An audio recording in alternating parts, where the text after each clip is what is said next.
This part 3 of my series about the Netherlands during World War II focuses on a very sad period towards the end of the war, during which the northern half of the country suffered a terrible famine.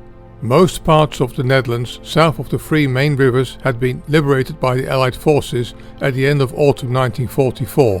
However, the north remained under German occupation.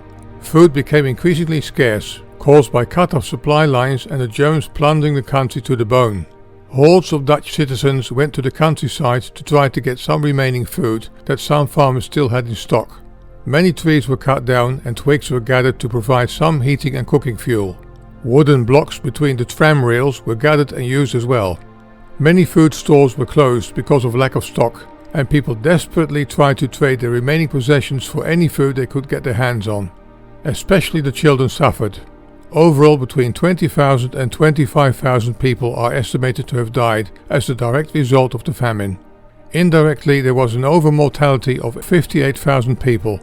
In my town of birth, The Hague, in Dutch Den Haag, approximately 2,100 people died of starvation during the so-called Hongerwinter of 1944-1945.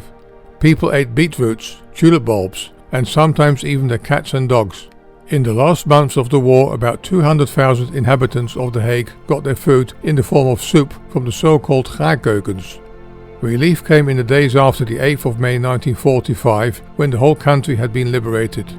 Allied planes dropped food packages in large numbers over The Hague and other large Dutch cities. For the first time in 5 years, people, and especially children, could be properly fed, as can be seen in this rather emotional film. Please watch the rest of this film without further commentary. Kindly keep your remarks in the comments section respectful.